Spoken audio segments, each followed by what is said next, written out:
Yeah, I just want to give a big shout out and thank you to everybody that tuned in for episode 1, The Foundation. It meant a lot to Trey and I that everybody tuned in across all platforms, TikTok, Instagram, YouTube. We've got roughly 50,000 views from the reels and the shorts and the actual podcast episodes. So thank y'all. The last thing I'm going to say before we roll into our topics for tonight's episode is if you're on YouTube, just please subscribe. And if you're listening on Spotify, just please follow the account. It doesn't cost you anything. It doesn't do anything to you. It just helps us and, gets us more awareness for people who don't know what the podcast is yet. So thank you. All right, Mr. Beast. Wow, that was quite the promo. I believe first promo we've done on this show. Let's go. But, Let's go. Some few takeaways from the first episode. We had a lot better chemistry than I thought. Yeah. No, we did well. All right, that's enough gaslighting us. Again, we also need to break down film. Some things I noticed, I needed to shave. That was pointed out to me by some family members. Had a little bit of a neck beard, so went clean shaven today. Debated the porn stash, but I thought that'd be a tad bit bold. Nah, dude, you're looking handsome, bro. You're looking straight out of Auburn, homie. Yeah, I mean, I am straight out of the white tints at Jordan Hair, like a Catalina wine mixer fit. Brody. Yeah. So, yeah, I mean, this is right on cue. We got some SEC football to talk about and the college football playoff in general, and I mean, might as well go ahead and get started with what's going on in Norman, right? Yeah, so as of now, we're filming this episode an hour and a half before kickoff in Norman. The first game, I've got a list here of a bracket I made, so we'll go ahead and break that down. But, yeah, we're about an hour and a half out from the kickoff in Norman of Alabama versus Oklahoma. I'm going to run through these first games pretty quick because I feel like some of them are kind of self-explanatory. I've got Oregon over JMU. I mean, no disrespect to JMU. I feel like they shouldn't even be in the playoff, but, that's how the dice roll with Duke beating Virginia. So I got Oregon over JMU. Rolling into this Bama-Oklahoma game, man, give me the Tide. Give me the Tide. I just don't think that DeBoer lets them, go out there and get beat like they did against Georgia again. And Oklahoma already had their number once in Norman, so I feel like that they're going to feel more comfortable playing there for a second time. Oklahoma's had a good season. I just don't think their offense is good enough, and I think Ty Simpson's going to have a big game. So that's my prediction for the Oklahoma and Bama game. Do you have anything to add? Stay in Norman, I'm all over Bama tonight. I was talking with my cousin. This is his game of the year. He's usually pretty sharp, and a lot of the sharps are also on Bama. I mean, when you look at a road Bama team that has lost, the last 2 games against Oklahoma? Yeah, they haven't played well at all against Doesn't Oklahoma. matter the coaching staff. You still see those crimson helmets. They're still the legacy of the program of Alabama. They're not losing 3 straight times to another team in the 21st century. Yeah, and don't get me wrong, I know that the crowd is going to play that 12th man role for sure for Oklahoma, but I don't think it's going to be a blowout by any means. But I just feel comfortable with saying that the Tide are going to get it done. I feel like they're going to come out there hungry, and they have a lot more to prove, in my opinion, just coming off that loss against Georgia in the SEC championship. And I believe the Tide will make a long run. But before we get there, what are some other? We got the Tulane and Ole Miss game. I am all over Ole Miss. I think this team, honestly, I believe it united them. It's either flip a coin when you have these type of crazy coaching outings. I really believe from what I've seen that Golding really unified this crew. Summerall obviously is 1 foot in, 1 foot out. And it's just a weird game. They've already played each other. They have a feel for each other. There's no, what's the word? What a coach is saying in the NCAA tournament when you play a team you've never seen before. There's no feel. There's definitely a feel there for Ole Miss, and I believe they will take care of business in Oxford. Yeah, I think they did a good job keeping their OC and their DC. Obviously, they promoted Pete Golding to head coach, which I think was the right move for them. But I agree with you on that. I think the boys are definitely motivated to go in there, and I think they also have a big chip on their shoulder because of obvious reasons, And I think they're going to get it done. It's going to be rowdy down there in Oxford, so I'm looking forward to that game. And you were talking about my Catalina wine mixer fit. Can you imagine the barber jacket lineup you'll see in Oxford, Mississippi tomorrow night within a wintertime home game in the Grove? Yeah, the Grove is going to be a networking event. There's going to be more barber jackets in Oxford, Mississippi than there is everywhere else in the country. I am so jealous of all these teams, especially those of you that are in college and are experiencing a home playoff game. Can you imagine how much fun that would be? Imagine in your shoes, let's say if Western would have gone to the college football playoff, how much fun that would have been. Oh, man, it would have been awesome. We would have got beat by 5 touchdowns, but, I mean, just the, atmosphere and everything, yeah, it would have been electric. These kids are lucky. Let's say y'all are in JMU shoes, getting to travel up to Eugene for the weekend, a place you probably will never go again. Yeah, absolutely. I mean, it's a good excuse to travel for these G5 students, and, wishing them the best going forward, but I just don't think they can get it done. I saw what Nick Saban said. He compared these group of 5 schools being in the playoff to like a AAA baseball team making the postseason in the MLB, which is a little harsh, but I mean, I kind of tend to agree with Coach Saban, man. He knows what he's talking about. Yeah, but Saban at the end of the day has been in the shoes of an SEC coach. I feel like a lot of these SEC coaches stand on the ground of like, yes, we are the best conference, which the SEC is, but have a hard time. They have the lenses that are hard to take off and see. I mean, I do agree that JMU should not be in, but saying that they're a AAA baseball team is a little bit harsh. Yeah, I agree. That's enough talk about Ole Miss. Ole Miss is going to beat the hell out of them. This last game of the first round is A&M versus Miami. I think this one is the biggest question mark just because Miami barely snuck into the playoff, which was kind of a surprise to especially Notre Dame fans. However, they did get them in the head-to-head.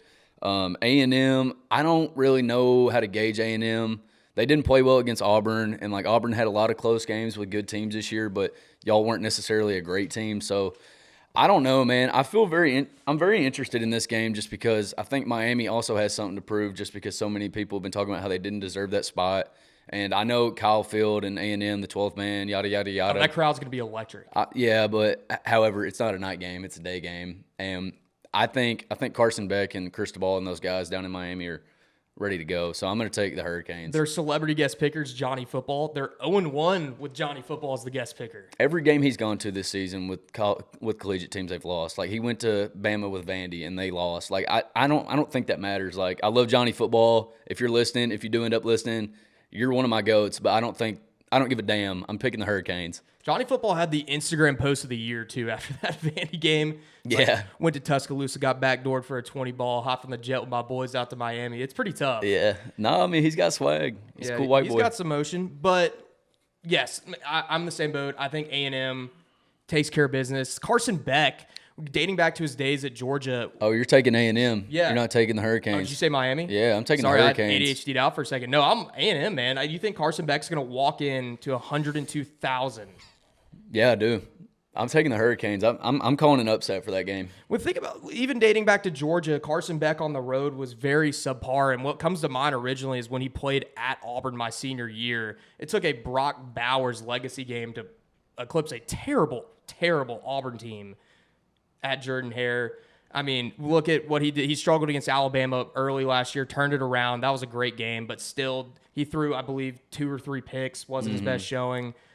When he played at Kroger Field, of all places, only put up 13 points.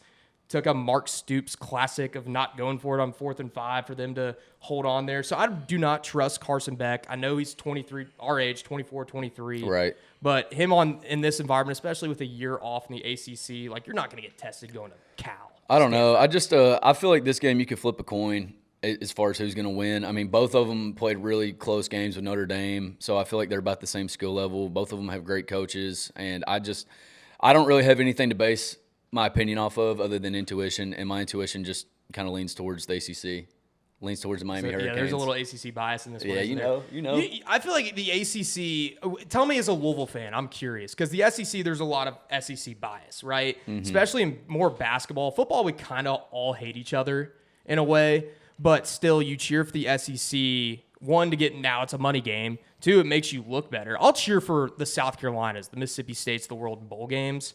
But Alabama, Georgia, you're like, do we really want to see them again? What's your perspective as an ACC fan in Miami being the only team in? I mean, they're the only team that deserved it, but another reason I want them to beat A&M so bad is because Louisville beat Miami. So, I mean, we went 8-4 this year, but, I mean, that makes our, win look better against Miami, so I'll take it. I mean, the ACC is a joke. I know we touched on that a little bit last episode, so I don't have to go super in-depth with that. But, I mean, Duke beating Virginia was just inexcusable. It's a joke of a conference, and I think realignment is almost inevitable for a lot of the teams in that conference. But let's get into these games after we pick the first-round games. Oregon at Texas Tech. This one's intriguing to me. I've got Texas Tech, man. I think the Red Raiders defense is the best in the country. That linebacker they have, I think his name's Jacob Rodriguez. He is the captain of that defense. He makes plays every game, and I feel like they've played consistent all year. They've paid their dues, and I feel like they're going on to the semifinal, and I feel comfortable with that. You got anything to add? Man, I love Texas Tech. We spoke on the Big 12 last week, and it was in one of our clips, but this is all a field game for me. Feed the studs. Will Stein, one last legacy run with Oregon. I'm riding with Oregon. I figured you want him to All lose biased, just though. so he could go ahead and go to Lexington. But Yeah, but at the same time, I want to see him do well, right? Like I want to see this offense prove a point. yeah, Be fun. it's gonna be interesting to see how he does against that defense because I'm telling you, their defense is electric, man. I mean, I saw them play. I forgot who they played. It was probably a month ago, but I mean, they forced like 3 or 4 turnovers and like 3 or 4 consecutive drives, and I was like, this defense is unstoppable. And defense travels, man. So that's why I feel comfortable with them, even going farther and deeper into the college football playoff. And if I'm not mistaken, no, that's not the game in Dallas, right? That would be the A&M winner. I'm not sure, to be honest with you. I should know that stuff. We should know. Let's move on. Either way, I'm taking Oregon. Oh no, it's in Miami. Excuse me. It'll be in Miami. Okay. So far Gosh, travel that's for far both as teams. I mean, hell. Lubbock is far west Texas. Yeah. I mean, I don't know. Like I said, I don't really have anything to go off of other than the games I've watched Texas Tech this year, and my intuition is saying the Red Raiders. I like how they throw the tortillas, so let's go Red Raiders. Feed the studs, baby. Go Ducks. Let's go to Pasadena, shall we? Because both of us have Alabama. Moving on. And in a beautiful Rose Bowl setting, in an all-crimson environment, there's one crimson that's going to reign supreme over the other, and that is the Alabama Crimson Tide. I do think that, it's just an image thing. It's a feel thing. The Alabama brand may be too big for Indiana. Mendoza coming off the Heisman. I mean, Heisman winners post-COVID have really, for lack of a better term, sucked in bowl games. Caleb Williams lost to Tulane. I mean, Travis Hunter put up a goose egg against who knows who in the Alamo Bowl last year. Yeah, I don't know. I guess this is kind of going to give a foreshadow of like what my semifinal and my final, championship game prediction are. But I feel like this year is so chalked. Like I feel like the 1 through 4 are just like the obvious best teams, and they have been all year. So I feel like Indiana's run is not getting cut short against Alabama.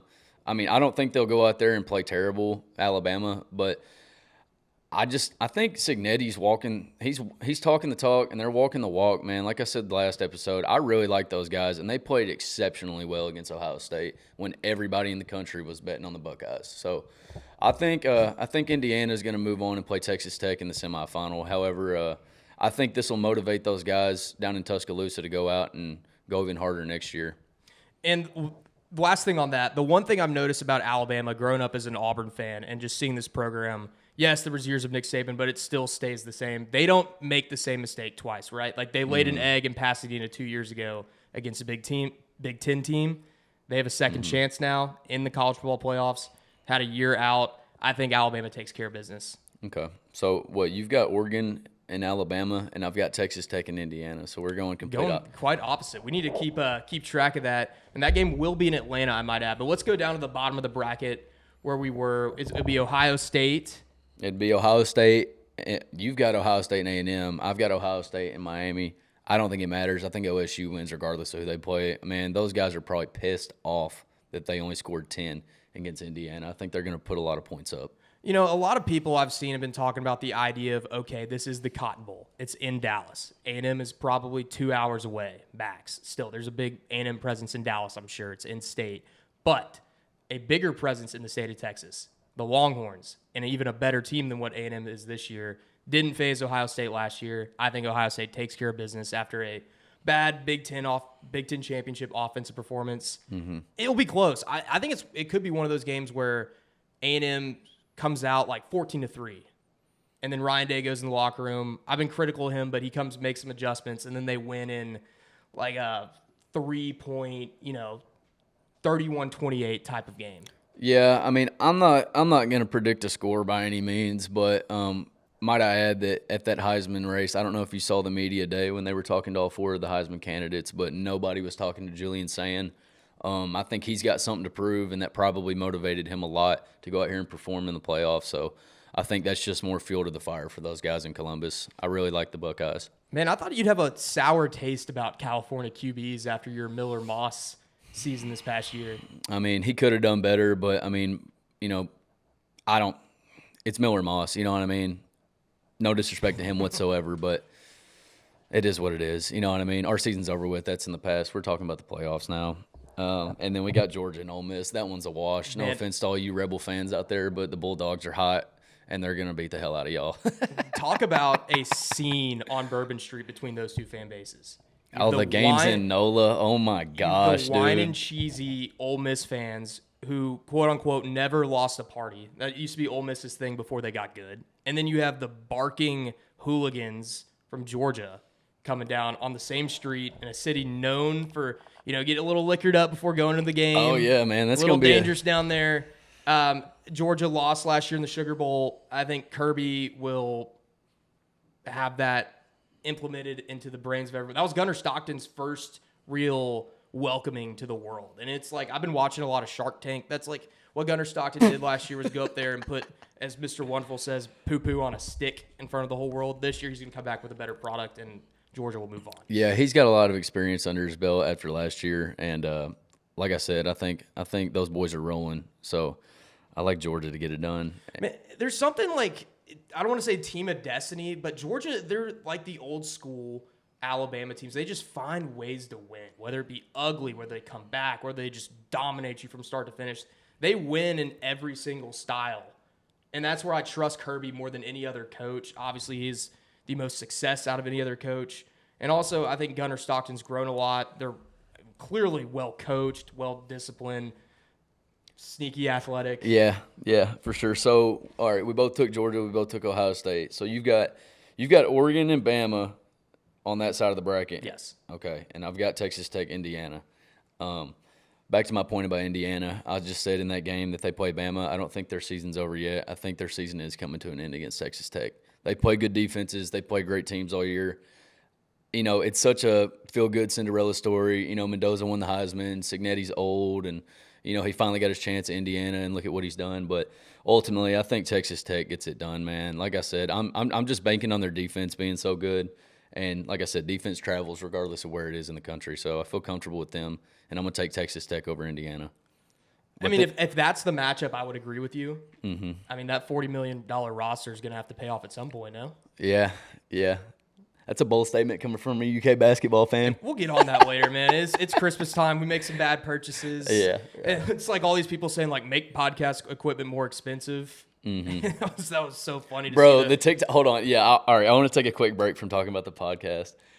Or talking about the playoffs, I'm sorry. The comments that we've got on the TikTok, it's all hate. Keep it coming, man. It cracks Fuel me to the up. fire. Yeah, it's like, gosh, damn, they let anybody do a podcast these days. Oh, man, I love it. I'm cracking up. The public seemed to not like my Golish take, excuse me. Well, I mean, there's so much hype around LSU. Like, I mean, I understand it. I think Golish is a great coach, but I think it's a warm take for sure. I wouldn't say a piping hot, scorching hot. No, it's definitely lukewarm. I mean, Kiffin was the hottest girl at the dance this year. Mm-hmm. I would say Golish was like a soft 7, a beautiful mid that Auburn scored. And at the end of the day, those are the ones you like to marry more often. So yeah, that's why I think the hire may be better. You never know with Kiffin, man. He's such a roller coaster. Mm-hmm. He's already got his dog's Twitter account set up. That's not his dog. Yeah, that stuff's so weird. But back to the point, yes, keep it coming, good and bad. Any publicity is good publicity. And if you have any recommendations, questions, would love to hear some questions to talk about on the show because my group chats have not been giving the most appropriate nor cognitive, I guess cognitive is not the right word. My brain's fried. What's the word for like stimulating questions? Yes. Yeah, I don't know. But in a world full of hypotheticals, let's see. So you had Oregon, Bama. Who do you think wins hypothetically there in the semifinal? The Will Stein outing against Texas Tech. I want to see him win 1. That's cute. Stein, get to Lexington. It's time. It's time to feed the studs in the bluegrass. Bama goes to the national title. Okay.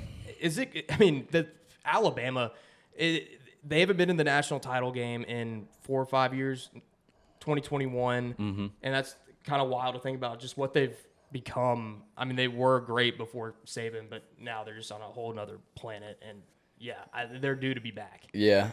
I mean, I don't hate that by any means whatsoever, but I don't think that's the case. I feel like they've got a little bit more to go before they get back to where they were. Oregon historically, I kind of think of them, maybe it's just a West Coast thing. There's probably a better comparison, but kind of like a Power 5 version of Gonzaga basketball and football. Like they're always there. They're always a high seed, highly ranked, and then just kind of choke Yeah. in the championship game or, Elite Eight / Yeah, that's the name of their game. It always has been. Like, I remember when we were kids and they had DeAnthony Thomas and what's his name? LaMichael James, right? The running back. Yeah, played Cam Newton in the national title. Yeah, like they've been there before. Like, they're not new to this, but they're not true to this. I mean, they lose every time before they get there. That was a bar. It was? Yeah, Yeah, that was yeah, cold. we'll take that. That was cold.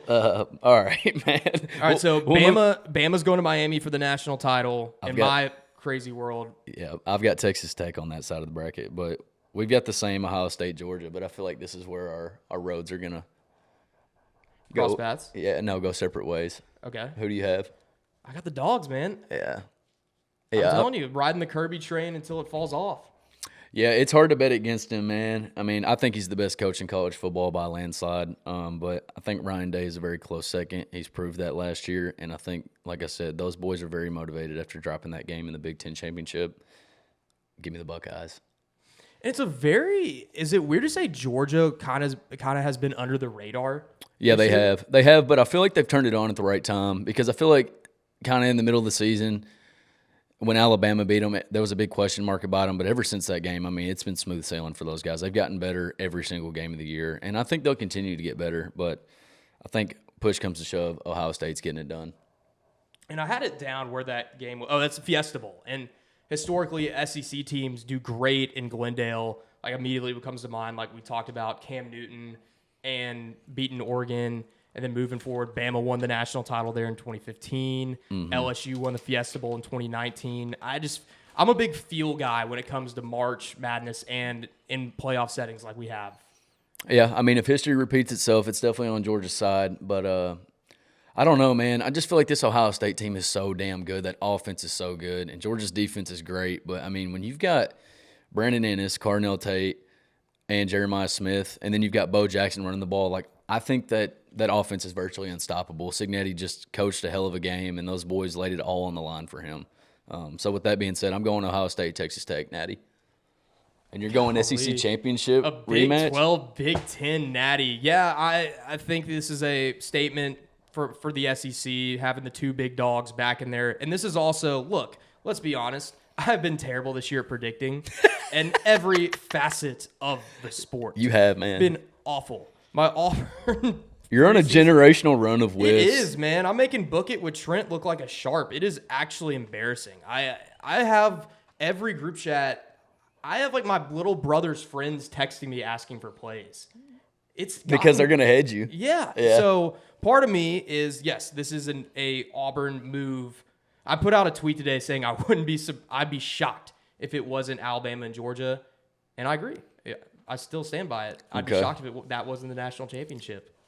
I mean, anything's possible for sure, but I don't know. Yeah, I've got the Big 12, Big 10 matchup, and I think the boys in Columbus get it done back-to-back years. Like I said, I just touched on the point of their offense being so good, and I have a lot of faith in their defense as well. Arvell Reese is a dog. Caleb Downs is a dog. Like, I just feel like they're the most complete team in the playoff, and I feel very comfortable with them with saying that they are going to be the 2025 national champions.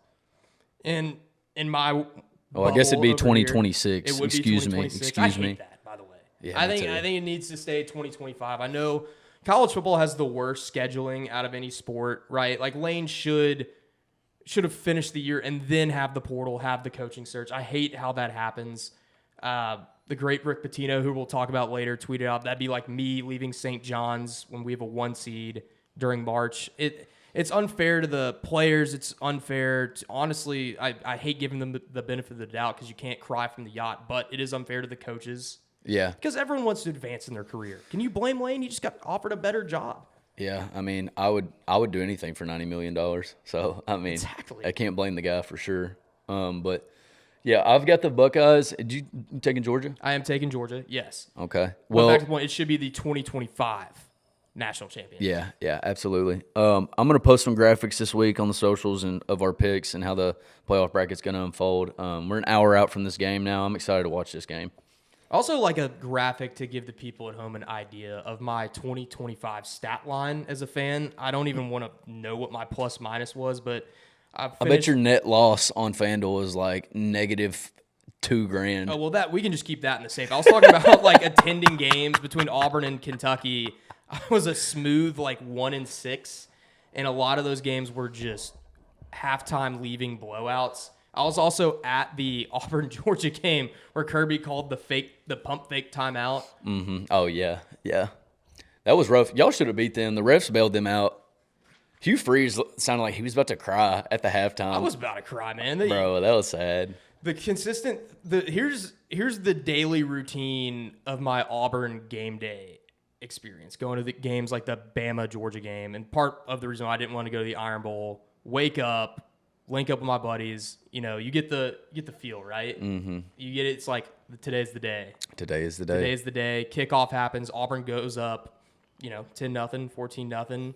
You're thinking to yourself, okay, I need to get a good position. We storm the field, get a good Instagram picture. All that stuff's kind of creeping in your head. And then, boom, one muff punt, one turnover, just completely turns around. And then you go meet up with your buddies again in just utter depression. You really want to just call an Uber back to your hometown, hop in your bed, and cry. Just when you thought Hugh Freeze was going to save his job and gone with the wind.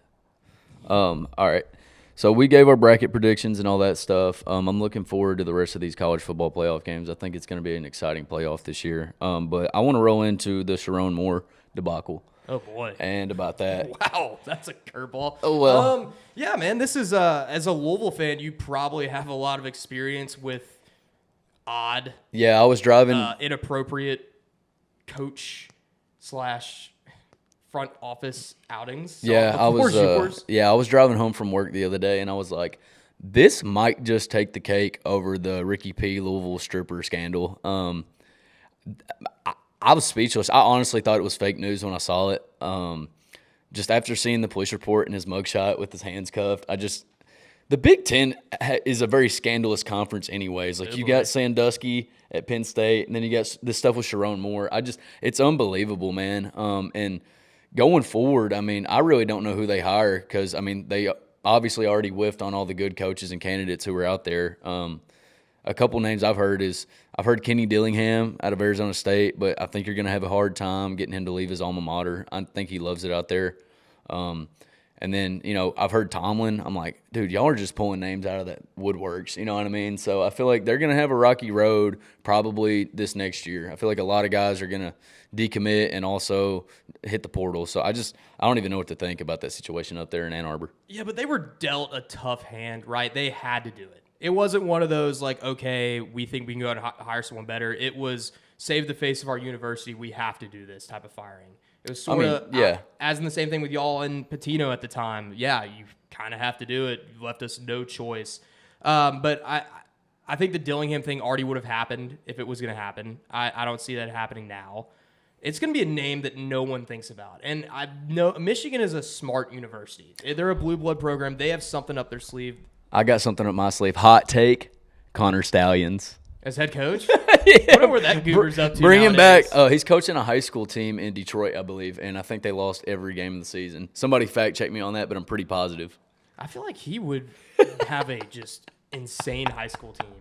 He'd No. be running some crazy high-tech offense that all these like 16-year-olds wouldn't know how to handle. Like, Yeah. I literally think that's what happened. But there's no way he's a head coach, right? No, I think he's a head coach of a high school in Detroit. Huh. Somebody fact check me on that. I could be completely wrong, but I thought I saw that somewhere. But, yeah, no, Michigan's definitely in a tough situation, and I don't know what they're going to do. But if we've got any Michigan fans out there listening, I would love to know what your opinion is and what y'all do going forward. Michigan's a great job. And I've never been, but when you Google, I did this a lot when I was moving to Austin, Texas. They're like, why are you going there? I'm like, look, it's one of the top 20 cities in the U.S. to live in, blah, blah, blah. Ann Arbor was unanimously like a 1 seed of top places to live. So I would assume college town. It's in, it's by the lakes, I guess, for summertime. I imagine it gets freezing. Don't really know what goes on up there, but the internet seems to say it's a great spot. Yeah, I mean, I think that definitely helps as far as looking for a candidate, making it a more likability job, But like I said, a lot of the good coaches and candidates have already accepted other jobs, so I'm just kind of interested to see where they go from here. One thing I might add is Ann Arbor's got to be better than Louisville. And there's a certain coach that has been thrown around. I know y'all are kind of making a jump at a certain transfer QB. But are you worried at all about Brom going to Michigan? No, he already verbally said he's staying, and they're working out an extension. I know the athletic department told him that there's going to be money there for him to go win a national championship. I believe it when I see it. But, no, I feel comfortable with where we're at. I think Brom loves it there, and I think he's in a Kenny Dillingham situation where it would take an astronomical amount of dollars and, incentives for him to leave his alma mater. I still think, though, Michigan's just one of those jobs. Like, it's hard to fail at a school like Michigan. I think you just, like, there's a couple in our lifetime that did. It was Rich Rod and Brady Hoke. And then, look, took 2 whiffs, got Harbaugh, boom. So they may run back the whole NFL thing. Tomlin would be kind of crazy. I don't think he's ever had college experience. I've seen John Harbaugh being thrown around there. Yeah, I've seen his name as well, and honestly, that wouldn't surprise me just because I think he's got one foot out the door in Baltimore. I know the fan base is kind of frustrated with him and his play calling. I mean, we don't have to touch too much on NFL. I know that's not really like our thing, but yeah, I've seen John Harbaugh's name get thrown around a lot, and I know the fan base is very upset with him right now, just with all the weapons they have around their team and the fact they're 500. So. Yeah, Michigan to me is, if I had to compare it to a college basketball job, it would be North Carolina. I guess that may be the Jordan lore and then the Brady lore. It's like the 2 GOATs. Oh, yeah. Went there. They obviously have the Barstool NIL field, and they have a bunch of other NIL donors. Like they have the money to make something crazy happen. And That's I'm an interesting take. I like that take. I'm not excited to see who they are because, to be honest, like I'm SEC guy, I'm not one of those that's like, can't wait for big noon kickoff. Never have been, never will be. So, But they'll be back. This hire, maybe a whiff due to how late it is. Even if they hire a coordinator, I think they'll be fine. They went 9-3 with a coordinator from the Harbaugh regime. So right. Well, R.I.P. Sherrone Moore. Shouldn't have done that. You got to keep your dick in your pants. Yeah, and then, continue on the topic of Michigan basketball. I mean, I wouldn't be sweating much. I mean, I'd be more focused on that if I was a Michigan fan. Yeah, no, they're killing it right now, man. I mean, they're beating the hell out of every team they play, and they're Dusty May's a hell of a coach too. So. Yeah.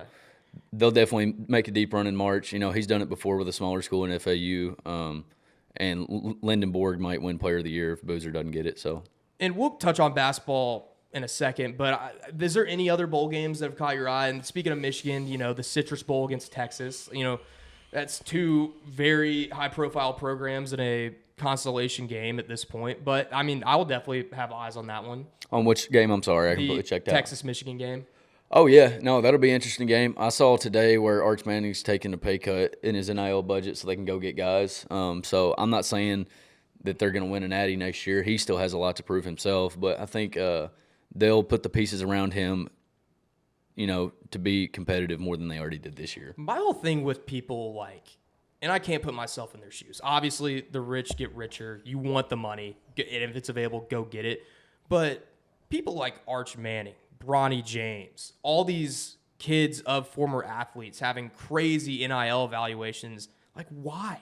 You don't need it. I would, if I was, LeBron or Peyton, Archie, all of them, I would be like, yo, save this money, go get some teammates. Then it makes you look better. Go to the league, and then you get your bag. Yeah, it's not like he's hurting for a dollar by any means. I mean, I don't know. I think it's just part of something they kind of have to do nowadays. I mean, all these kids are expecting something, and I feel like even in a kid like them who's kind of a Nepo baby, if you will, you still got to give them their flowers, I feel like. Just, I don't know. But the thing about those kids to me is why is the university providing them with a salary, if you will, when they can go out, post something on Instagram, post a few things on Instagram, make a couple $1 million themselves? Like, their names alone can get them that NIL evaluation they're looking for. Why are you forcing the school to spend the money on you when you can spread that wealth and get better players around you? Well, that's my thought on it. I mean, I really think that's the idea of what they're going to do next year is literally the point you just brought up. So I think they're on the same page as you are in that regard. But I'm pretty much good with our college football topics. There's one more topic I want to bring up. It's just transfer portal stuff. All these guys are starting to hit the portal. I'm going to touch on my Cardinals. I know we've been in contact with Raiola and Lagway. I mean, I would rather have Raiola. I think he did a well enough job at Nebraska that, he caught Brom's eye. And Brom is a great developer at QB. I mean, we've got 4 QBs in the NFL. Now, he didn't coach all of the quarterbacks who are in the NFL from Louisville. But, I mean, Miller Moss did a step up. Tyler Show was a 6-6 guy at Texas Tech every year. And, I mean, he came in and won us 9 games last year and won some big games. And he's balling on Sundays now. So I think Raiola, it's in his best interest to come to Louisville if that's what he wants to do. I've seen Oregon as well for him, but I think as a Louisville fan, obviously I'm biased, but I would love to see him in Cardinal Red. Lagway, he can go to JMU with Billy Napier for all I give a damn. I don't know, really. Sorry, He has DJ some better Lagway. options, though. No offense to y'all, but he has some better options. I think Miami and Lagway are a match made in heaven. Another SEC quarterback who didn't pan out, looking for a bag and a chance of redemption in a lesser conference. So Yeah. I think that Lagway to Miami, I think, is poetic, and it's probably going to happen. I have a problem with that to an extent, just because that'd be like Ty Simpson hitting the portal if he had another year and going to Auburn. Like, I don't like that. Whoa, buddy. I mean, Auburn still has to go play an SEC schedule. But what I'm saying is, like, the point is, like, you're a rival of that school. Like, why would you just hit the portal and go to your rival? Like, there's no integrity. Like, I mean, I just don't like the idea of that. And I'm not hating on that was no diss at Auburn. I was just giving an example. Like, I mean, if you're playing for a rival school, you shouldn't transfer to that rival regardless of what you're getting from them. But, I mean, I don't know. That's just me. Yeah, and, I've got a little bit more heart. Florida and Miami are old school rivals. And in the greatest transition in podcast history, it's sort of like the Kentucky-Indiana basketball rivalry, to where, like, you're not going to face each other every year, but it's still, like, the fans don't like each other. But, got to do what you got to do. But speaking of Kentucky and Indiana, you witnessed me in my, full Kentucky panic, try not to make a scene mode this past Saturday. Yeah, all of our friends are UK fans. I'm a lone wolf, and those guys were throwing fits at the bar. They had every girl at the bar turning the other way. They were running away from us because these guys were just throwing fits. I mean, you got to do what you got to do to win, and that's what Kentucky fans do. Yeah, well, for all those UK fans, it seems like y'all were very satisfied with how Brandon Garrison played, and that's the first time I've ever heard that come out of any UK fan's mouth. So, looks like y'all are headed in the right direction. I just saw y'all got JQ back. He's been full speed in practice and stuff, and I think y'all are going to get better as the year goes on. I really do. I think y'all are starting to come to fruition as a team, and SEC isn't as good as it was last year. It's still super competitive, but, I mean, I think y'all can at least go in there and have a positive record in conference play. So yeah, that game Saturday, if we would have done this show, let's say this time last week, I would have been in a lot different headspace. I was on the full, I'm still not fully there that he's the guy, and it's still early in his tenure. So even if we weren't struggling, I mean, you can't really say he's the guy long term, only a year and 10 games in. But after those blowouts, I was really questioning whether or not Pope's built for this. Like, you kind of have to be a jackass and kind of a douchebag to really thrive in one of these big-time jobs in both sports. And Pope is just such a nice dude. And those guys never really pan.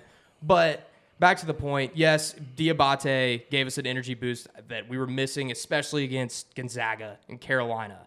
Jalen Lowe looked like the Jalen Lowe that we were paying for, so I was very happy to see that. Garrison responded well to Pope's criticism. It was a great second half, still a brutal first half. Not ready to cement the fact that we're a tournament team because there's still a lot to go, and adding Quaintance doesn't really fix our holes, which is shooting and really offensive efficiency, which Pope promised us. But I'm definitely curious to see what happens tomorrow against St. John's, which, as a Louisville fan, I want to know this. What is your view on Pitino?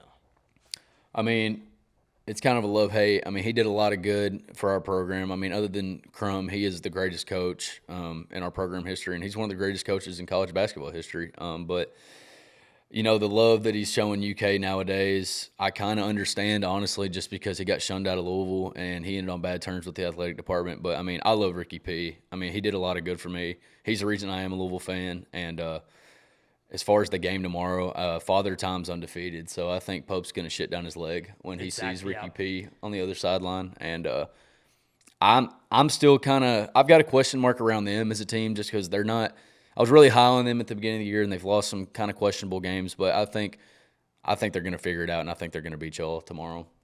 Well, that was, very straightforward. I do think that the Quaintance ad is going to provide a spark. I do agree with you in the fact that Pope's going to look across that sideline, see his old coach, probably crap down his leg. Yeah. But I mean, I don't know, man. I feel like these are two very similar teams in aspect of, yes, kind of overpaid, disappointing, really haven't shown the college basketball world anything of belief yet. But if one of the biggest factors in basketball comes down to coaching, and they do have the master, they do have the upper leg on that. Yeah, no doubt. I'm going to take St. John's. It's at UK, right? No, it's in Catlanta. Oh, so that's if you right. were to add a home court factor into that. Yeah, that's right. I heard him mention that in an interview earlier this week. He mentioned Catlanta, but I mean, I don't know if that makes a difference. Y'all play Gonzaga at Bridgestone, which is basically a home game, and they beat y'all by 35. So we'll see what happens. But I'm gonna take the Red Storm in this one, brother. There's some good games on Saturday as well. Ohio State, North Carolina is going to be a good game. Ohio State's kind of an under the radar team. They've got one of the best players in the country in Bruce Thornton. If Caleb Wilson doesn't give UNC 20, I don't know if they can get it done. I saw Seth Trimble's back, which is big for them. He didn't play against y'all, but he's a good guard, and I think that's going to be a really competitive game. But ultimately, I think UNC gets it done, but Bruce Thornton probably gives them a masterclass performance. Yeah, and speaking of Caleb Wilson, I was, daydreaming at work and thinking about this freshman class, and this kind of parlays into what I've been complaining about Pope and what a lot of Kentucky fans have, his inability to land the top guys. And whether it be JMI, which is like the licensing and all that stuff, I'm really kind of unfamiliar with all of it, so I don't want to misspeak, but it has hindered a lot of the recruiting process and the negotiating. But this is the best freshman draft class. And I'm talking just college basketball freshmen I can remember with the most hype since maybe I was thinking the Wiggins, Jabari Parker, Julius Randle class. That was an insane out of high school class. And I'm not talking how they succeeded in the NBA, just hype going into the draft. Yeah, I mean, you've heard it from Jay Billis. You've heard it from everybody who's an analyst, excuse me. But this is by far, I think, the best freshman class in a very, very, very long time. And I think it has the potential to be one of the best NBA draft classes. It's up there with 96 and 03, in my opinion. I mean, any guy who's a lottery pick has the potential to be a, multiple-time All-Star in the NBA. It's a very deep class. And it's been an exciting year of college basketball, man. So hats off to these freshmen for just, producing, night in and night out. And speaking of freshmen, the Don of freshmen, the master of finding the one-and-done talent, I think Cal's found his groove again, man. Arkansas is my pick to win the SEC. Yeah. I love Malik Thomas. I love Acuff. This is a bread-and-butter Calipari team that is designed for the whatever kind of play style he has. Just, dribble, drive, go get a bucket, man. And they are talented. And to be honest, unfortunately, they're fun to watch. Yeah, I haven't seen a Calipari team like this. We haven't seen one in a long time. Acuff is great. Trayvon Brazil, I think is his name. He's great. I feel like he's gotten better every game I've watched. Billy Richmond's good. Carter Knox is good. Their whole team's great, man. And they've been playing some tough teams as of late, and they've been winning, man. Like, they beat the hell out of us. They beat Texas Tech. They play Houston tomorrow, which is going to be a masterclass game. Houston's really good. That's just a coach matchup. I like seeing them coach because I feel like what's his name? I'm blanking on his name. Houston's coach.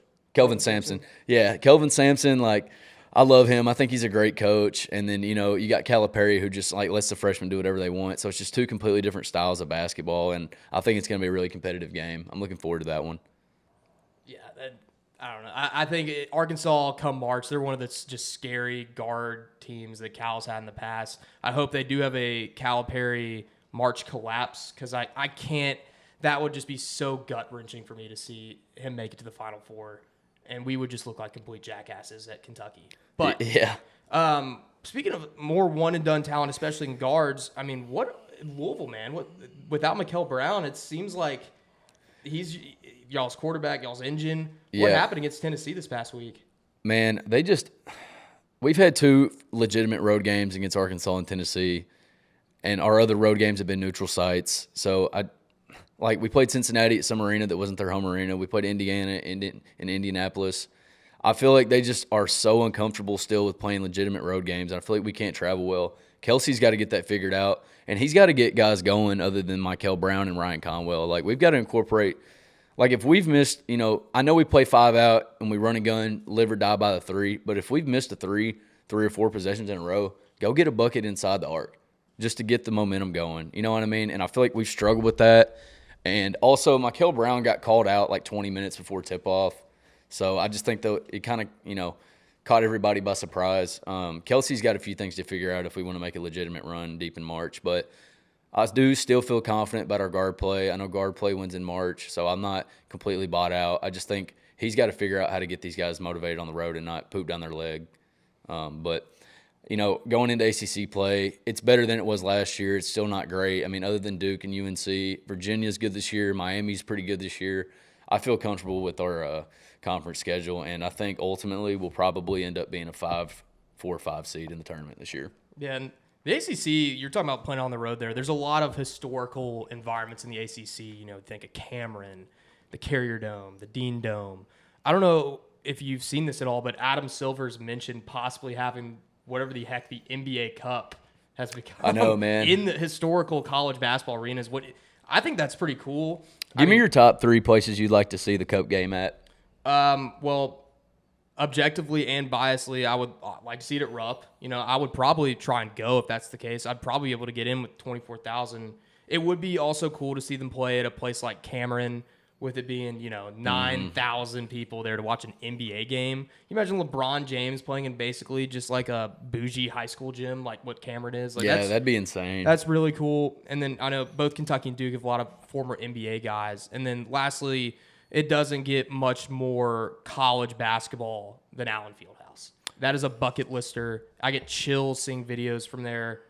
The Rock Chalk Jayhawk chant. Mm-hmm. Obviously, it wouldn't be the same feel for an NBA game, but still legendary arena. Probably one of the most iconic venues in American sports. Yeah, I mean, that's where the rules of basketball started. I mean, I think it only makes sense for them to have a game at Fieldhouse, Allen Fieldhouse. I think that'd be awesome. The only, thing is it's in the middle of Kansas, so I think it'd be kind of hard for a lot of people to get there. But, I mean, if they're trying to incorporate, college basketball into a little bit more of the NBA, then I think it would be smart and wise for Adam Silver to do that. I like the Fieldhouse. I like the pit where New Mexico plays, the Lobos. Word? Yeah. They've got a cool arena, man. It's small. It probably holds 6,000. It's like the size of Diddle Arena. Shout out to all my Western fans. But I think that'd be cool. And then I'm blanking on the name where Indiana plays, but it's like Memorial Gym. I think something boring. I think that would be such a cool place to play, though, just because that gym, everybody is on top of each other and there's vertical. You know what I mean? And I think it'd get loud. And I don't know. As a basketball fan, I think it'd be cool to play there just because there's a lot of history in Indiana as well. And this made me think today. The NFL, right? They play a lot of these, tacky, like let's go to Europe and play on a soccer pitch games to try and get the game globalized. What if they did that, right? They've done it. Like, what if they went to a college campus? Like, you imagine the Saints playing a home game in Baton Rouge? I think that'd be very cool. Yeah, that'd be awesome.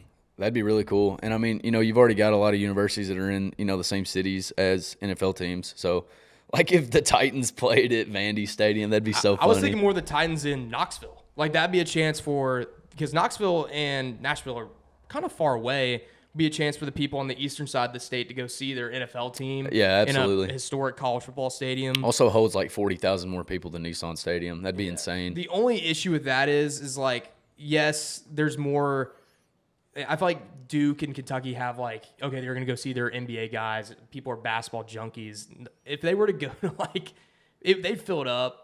But if they had an NFL game at like Bryant Denny or Jordan Hare, I don't feel like it'd be the same. Because who are you going to pick? The Falcons' closest team? I don't know, man. I mean, I think Alabama's just college football through and through. They don't give a damn about NFL teams. You know what I mean? It's Roll Tide or War Eagle. There's no in between for those people, I feel like. I feel like the college teams are kind of bigger in some states than like I know for a fact the Buckeyes are bigger than the Bengals and Browns, one would presume. Yeah, I would agree with that statement. That'd probably be where what if they played that game in Columbus? That'd be pretty cool. Mm-hmm. Browns versus Bengals there. The Ravens playing in Maryland, or you could go, hey, the Seahawks playing the Smurf turf up in Boise. Mm-hmm. Yeah, that'd be funny. That'd be really cool, actually.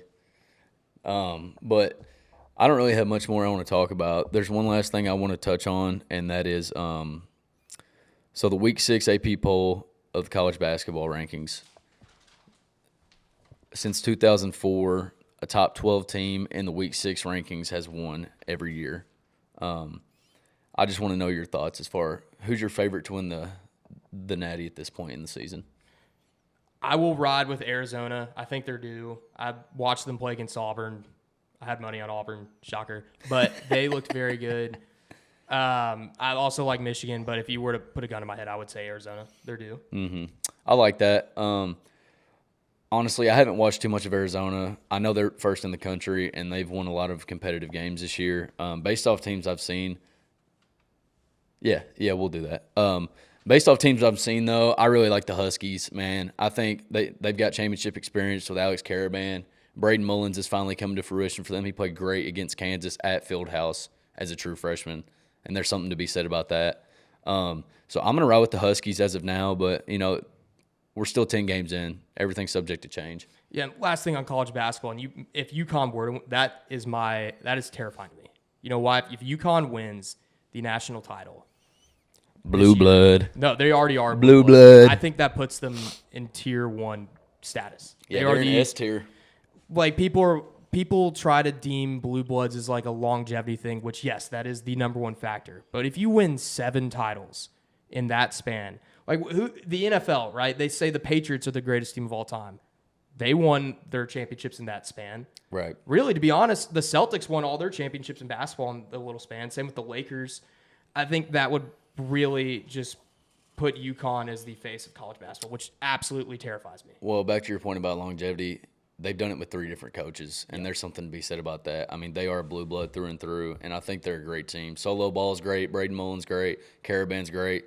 They've got some kid on their team who's like 7'5", the white guy. He's great.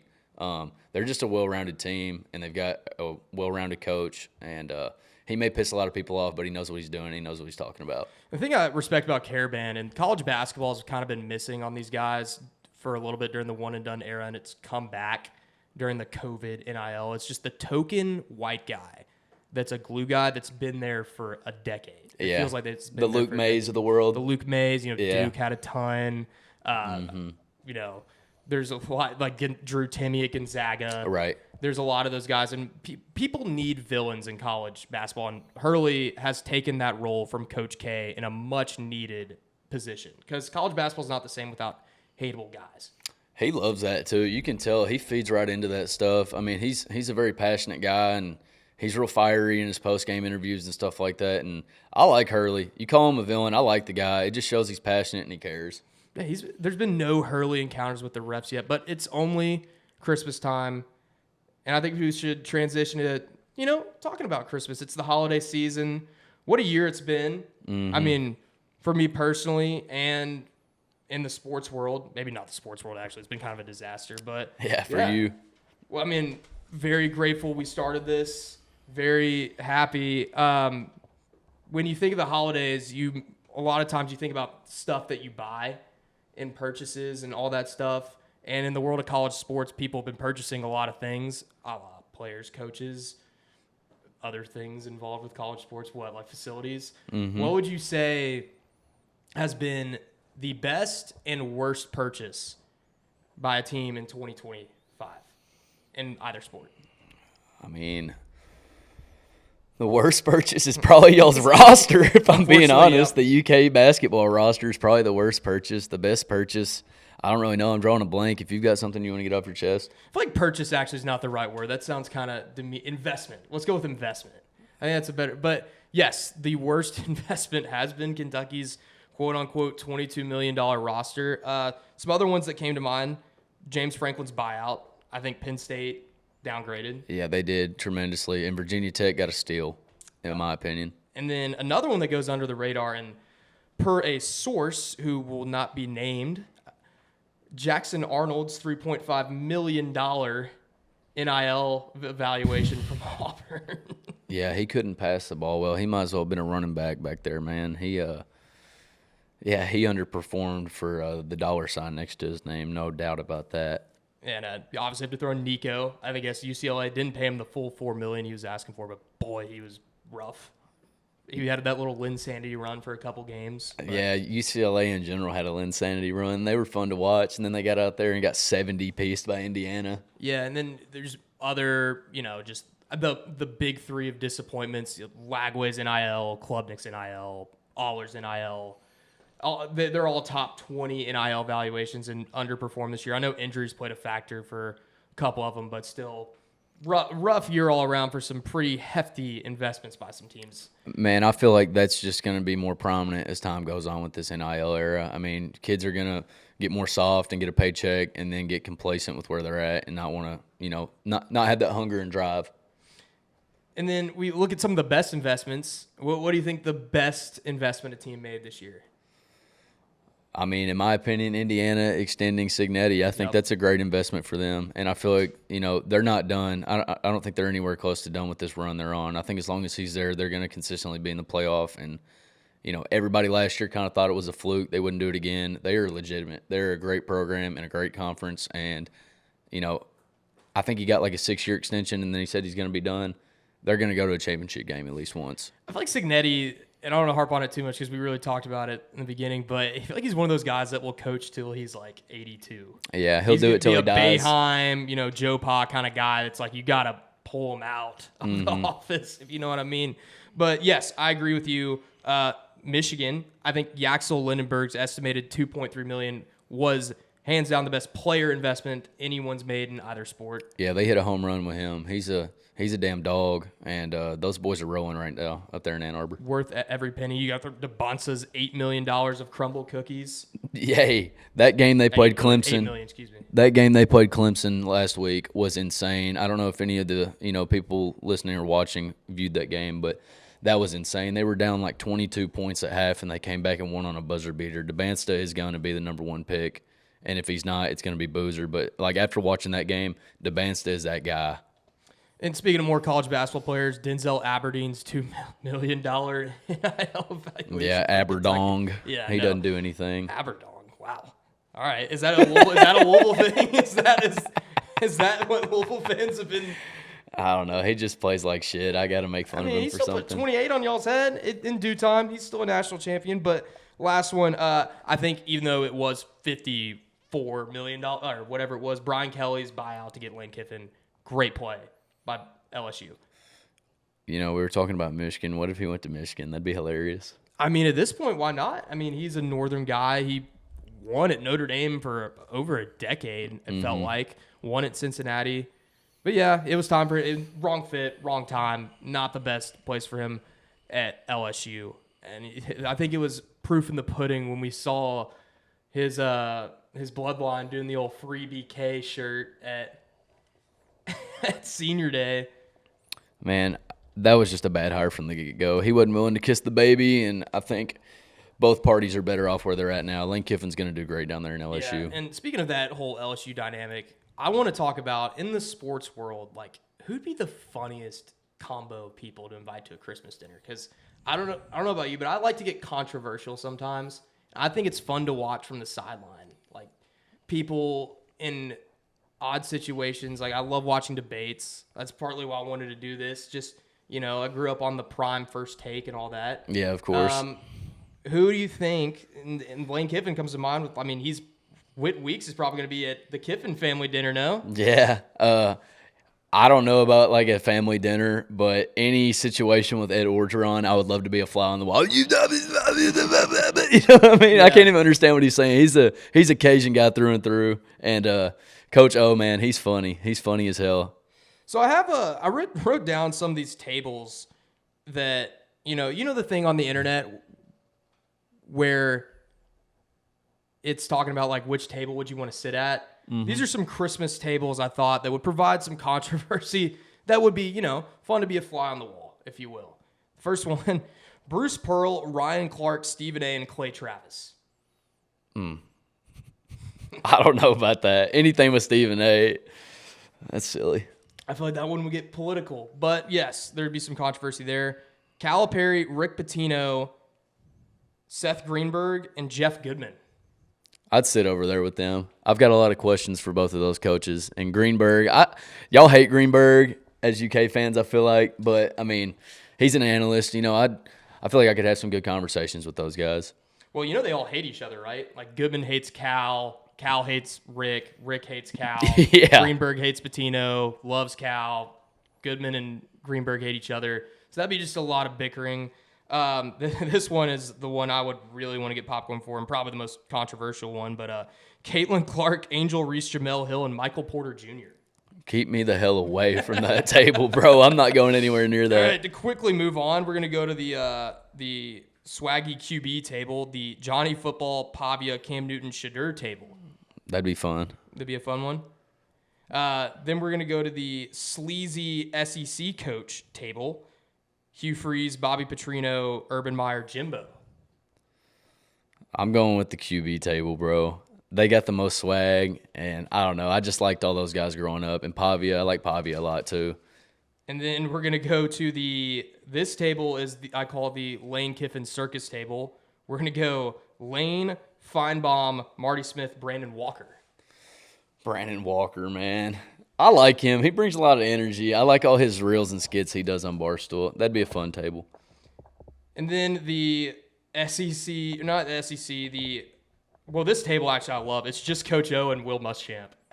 Just them two. That's a lot of energy and passion That's at a lot that of one. boom in one Yeah. table. They And wouldn't the even last, speak words. holiday gathering table, I'm going to go Saban, McAfee, Shane Gillis, Bill Belichick. Oh, that's the goated table right there. That's it right there, man. That's the one. The most laughs, yeah. I think I'm going to go with the O Muschamp table. That's a lot of tables. I couldn't choose one, man. You just rattled off like 40 fucking tables. We can make a graphic about that. Yeah, that'd be good. We're at a point where we probably need to stop. We're an hour in. Okay. So But yeah, man, hope everyone listening has a happy holidays. Hope everyone gets their Christmas list fulfilled. No coal in the stockings. Mine is just for Kentucky to land a recruit and Auburn beat a rival. You have any fan Christmas lists before we call it a night? Yeah, Raiola, come on over to the Ville. Brom will get you right, and we'll put a good roster around you. And Pat Kelsey, you need to figure the hell out what's wrong with this team. We need to get Michael Brown back healthy. And yeah, that's pretty much it. One last thing I want to say is just I'm going to reiterate what I said before. Thank y'all for all tuning in to the first episode. I hope y'all liked the second episode as much as the first one. Thank you for all the engagement from our friends and family and randoms. Keep the hate coming. Keep the motivation coming. And just make sure if you're listening on YouTube to subscribe. And if you're listening on podcasts, just give us a follow. Like I said, it doesn't cost you anything, and it just helps us out in the long run. Yeah. Thank you, guys. See y'all again soon. See you later.